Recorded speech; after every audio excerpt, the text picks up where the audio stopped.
नमस्कार फ्रेंड्स, मैं राजेंद्र यादव आप सभी का स्वागत करता हूं आपके अपने ही YouTube channel M with Rajendra पर। तो करंट अफेयर्स की यहाँ पे लास्ट 6 महीने की जो इंपॉर्टेंट प्रश्नों की श्रृंखला है उसको जारी रखा गया है और ये 9वां सेट है। आप प्ले लिस्ट में जाके बाकी महत्वपूर्ण प्रश्नों को देख सकते हैं। परीक्षाओं के लिए इंपॉर्टेंट प्रश्न हैं, तो आप ज़्यादा से ज़्यादा वीडियो को लाइक करें और समस्त ग्रुप में शेयर जरूर करें कि ज़रूरतमंद लोगों के पास ये पहुँच सके। तो स्टार्ट करते हैं फ्रेंड्स। देखते हैं यहाँ पर पहला प्रश्न, निम्नलिखित में से किसे हाल ही में CRPF का नया महानिदेशक चयनित किया गया है? तो CRPF केंद्रीय रिजर्व पुलिस बल, इसका भी हाल ही में सीनियर IPS अधिकारी AP माहेश्वरी को महानिदेशक बनाया गया है और वह 1984 बैच के उत्तर प्रदेश कैडर के अधिकारी हैं। ठीक है, और इससे पहले जो उन्हें बनाया गया है CRP का महानिदेशक, इससे पहले वह केंद्रीय गृह मंत्रालय में विशेष सचिव आंतरिक सुरक्षा के रूप में कार्य कर रहे थे। ठीक है फ्रेंड्स, CRPF भारत का अग्रणी आंतरिक सुरक्षा बल है जो 3.25 लाख से ज़्यादा कर्मियों के साथ विश्व का सबसे बड़ा अर्धसैन्य बल है, पूरे विश्व का। तो सही उत्तर फ्रेंड्स क्या हो जाएगा? Option B, AP Maheshwari. अगले प्रश्न पर आते हैं। हाल ही में एक नए अध्ययन में पूर्वी भारत और किस देश के क्षेत्र में बहने वाली गंगा, ब्रह्मपुत्र और मेघना नदी के डेल्टा का जल स्तर इस सदी के अंत तक 1.4 मीटर तक बढ़ने का अनुमान लगाया गया है? तो प्रश्न को समझें।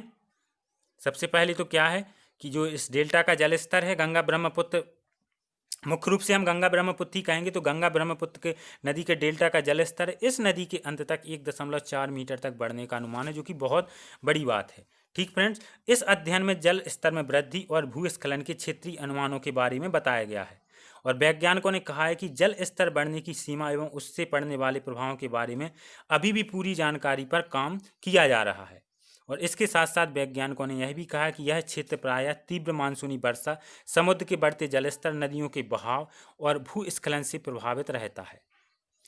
वर्तमान अध्ययन में इस डेल्टा के 101 स्थानों पर समुद्र के जल स्तर का मासिक विश्लेषण किया गया। इसके आधार पर ही यह अनुमान लगाया गया कि यह सदी के अंत तक 1.4 मीटर तक बढ़ेगा। तो मुख्य रूप से प्रश्न में पूछा गया है कि पूर्वी भारत और किस क्षेत्र में बहने वाली गंगा ब्रह्मपुत्र। तो ऑप्शन से आसान प्रश्न आसानी से पहचान सकते हैं, बांग्लादेश। तो बी ऑप्शन यहाँ पे सही उत्तर होगा। नेक्स्ट प्रश्न देखते हैं। भारतीय सेना ने 1965 और किस साल की लड़ाई में हिस्सा ले चुके बुजुर्ग सेवानिवृत्त सैन्य कर्मियों को स्वतंत्रता सेनानियों की तरह विशेष पेंशन देने का प्रस्ताव किया है? एक तो यहाँ पे दिया गया है 1965 की लड़ाई, और इसके साथ साथ कौन सी लड़ाई है वो पूछा गया है कि मैं हिस्सा ले चुकी बुजुर्ग सेनानिवृत्त सैन्य कर्मियों को विशेष पेंशन दी जाएगी। तो जो सेना प्रमुख मनोज मुकुंद नरवाणे हैं, उन्होंने नई घोषणा की है जिसमें कहा है कि 1965 व 1971 के दौरान पाकिस्तान के खिलाफ युद्ध में लड़ने वाले इमरजेंसी कमीशन और शॉर्ट सर्विस कमीशन के सैनिकों को स्वतंत्रता सेनानी के तरह ही पेंशन योजना दी जाएगी। ठीक है, 1965 और 1971 के युद्ध के दौरान अधिकारियों की कमी के चलते बड़ी संख्या में इमरजेंसी और शॉर्ट सर्किट कमीशन के तहत अफसरों को भर्ती किया गया था और अपनी सेवा पूरी करने के बाद जल्द सेना छोड़ देने के कारण इमरजेंसी और शॉर्ट सर्विस कमीशन के तहत चुने गए अफसरों को पेंशन मिलती नहीं है, लेकिन ये अभी घोषणा की गई है। तो सही उत्तर हो जाएगा 1971। याद रखें, 1971 के साथ 1965।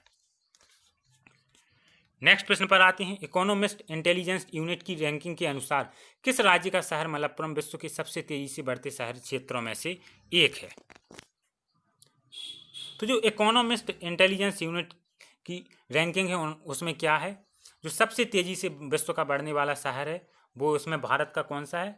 मलप्पुरम। इसे याद कर लें। और ये पूछा गया है किस राज्य में है, तो फ्रेंड्स ये किस में है आप सभी को पता होगा, यह केरल में है। ठीक है फ्रेंड्स, केरल के 3 शहर मलप्पुरम, कोझिकोड और कोल्लम जनसंख्या वृद्धि दर के मामले में विश्व के शीर्ष 10 सबसे तेजी से बढ़ने वाले शहरी क्षेत्रों में से एक हैं। तो यहाँ पे सी ऑप्शन सही आंसर होगा। नेक्स्ट प्रश्न पर आते हैं। राष्ट्रीय जल नीति ड्राफ्ट समिति का चेयरमैन निम्न में से किसे नियुक्त किया गया है? तो स्वतंत्रता के बाद देश में 3 राष्ट्रीय जल नीतियों का निर्माण हुआ है। पहली, दूसरी तथा तीसरी राष्ट्रीय जल नीति का निर्माण कब हुआ? 1987, 2002 और आखिरी बार 2012 में हुआ। राष्ट्रीय जो जल नीति है उसमें जल को एक प्राकृतिक संसाधन माना है। ठीक है। प्राकृतिक संसाधन मानते हुए जीवन, आजीविका, खाद्य सुरक्षा और निरंतर विकास का आधार बताया है जल को। राष्ट्रीय जल नीति के माध्यम से जल शासन संरचना तथा उसके नियामक ढांचे में महत्वपूर्ण बदलाव होंगे। तो जो राष्ट्रीय जल नीति ड्राफ्ट समिति का चेयरमैन है उस किसे नियुक्त किया गया? डॉक्टर मेहर शाह को। तो ये ऑप्शन सही उत्तर होगा। नेक्स्ट प्रश्न पर आते हैं, किस लेफ्टिनेंट जनरल को एक बार फिर भारत का महासर्वेक्षक नियुक्त किया गया है? तो जनवरी 2020 से गिरीश कुमार को एक बार फिर भारत का महासर्वेक्षक नियुक्त किया गया है। ठीक है। इससे पहले गिरीश कुमार को भारतीय सर्वेक्षण विभाग के तहत 2017 में इस पद पर नियुक्त किया गया था। यह विभाग है राष्ट्रीय सर्वेक्षण और मानचित्रण का कार्य करता है। ठीक है फ्रेंड्स, तो सही उत्तर होगा option D, Girish Kumar. Next प्रश्न देखते हैं, किसने भारत के स्टैच्यू ऑफ यूनिटी को 8वें अजूबे में शामिल किया है? यहाँ पे कितने नहीं है फ्रेंड्स? 8वें अजूबे में शामिल किया है।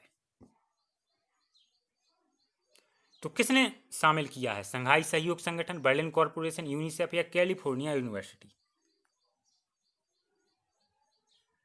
तो फ्रेंड्स, इस साल संघाई सहयोग संगठन की सरकार के प्रमुखों की बैठकों का आयोजन किया गया था। इसमें भारत, रूस, चीन, कजाकिस्तान, किर्गिस्तान, उज्बेकिस्तान सभी देशों ने हिस्सा लिया था। और दुनिया भर के 7 अजूबे में भारत का ताजमहल भी शामिल है। लेकिन 8वें अजूबे में अब किसे शामिल किया गया है? स्टैच्यू ऑफ यूनिटी को। ठीक है, विश्व के 8वें अजूबे के रूप में किसने शामिल किया है? संघाई सहयोग संगठन। तो ये ऑप्शन सही उत्तर होगा। नेक्स्ट प्रश्न पर आते हैं, हाल ही में राष्ट्रीय एंटी डोपिंग एजेंसी ने भारत की महिला भारोत्तोलक सर्वजीत कौर पर कितने वर्ष का प्रतिबंध लगाया? ये प्रश्न इंपॉर्टेंट क्यों है? क्योंकि बहुत बड़ा प्रतिबंध लगाया गया है फ्रेंड्स। सामान्य तौर पर 6 महीने, 1 साल, 2 साल का प्रतिबंध भी लगाया जाता है। लेकिन जो भारतीय भारोत्तोलक है, महिला भारोत्तोलक सरबजीत कौर को, उन्हें सीधे सीधे 4 वर्ष के लिए प्रतिबंधित किया है नेशनल एंटी डोपिंग एजेंसी नाडा ने। ठीक है, सरबजीत कौर को एंटी डोपिंग नियमों का उल्लंघन के मामले में दोषी पाया और सरबजीत कौर डोपिंग टेस्ट में भी फेल हो गई और इस पर कार्रवाई की गई और 4 साल का प्रतिबंध लगा दिया गया। तो ये ऑप्शन सही आंसर होगा। नेक्स्ट प्रश्न देखते हैं, किस राज्य के मुख्यमंत्री ने हाल ही में राज्य सरकार की योजना अम्मा बोडी की शुरुआत की? तो जो अम्मा बोडी योजना है, इस योजना का उद्देश्य लाखों गरीब और जरूरतमंद माताओं को उनके बच्चों को शिक्षित करने के लिए सहायता प्रदान करना है। ठीक है फ्रेंड्स, तो ये कहाँ पे चलाई गई? आंध्र प्रदेश में। आंध्र प्रदेश के मुख्यमंत्री वाई.एस. जगन रेड्डी ने राज्य के लगभग 82 लाख बच्चों को देखते हुए 43 लाख माताओं के खाते में 15,000 रुपये की वार्षिक वित्तीय सहायता देने की योजना शुरू की है। प्रत्येक के खाते में 15,000 रुपये की वार्षिक वित्तीय सहायता। अम्मा बोडी योजना देश की शिक्षा प्रणाली में ऐतिहासिक बदलाव लाएगी। तो सही उत्तर क्या हो जाएगा? आंध्र प्रदेश। बी ऑप्शन सही उत्तर होगा। नेक्स्ट प्रश्न पर आते हैं, अमेरिकी एयर स्ट्राइक में ईरान के शीर्ष कमांडर जनरल कासिम सुलेमानी की मौत के बाद ईरान ने किसको कुद्स फोर्स का नया प्रमुख नियुक्त किया है? जो मारे गए हैं कासिम सुलेमानी, वह कौन थे? कुद्स फोर्स के प्रमुख थे। अब उनकी जगह किसे प्रमुख बनाया गया है? तो सही उत्तर फ्रेंड्स क्या हो जाएगा? इस्माइल कौनी। ऑप्शन नंबर ए सही उत्तर हो जाएगा। इसी के साथ धन्यवाद फ्रेंड्स।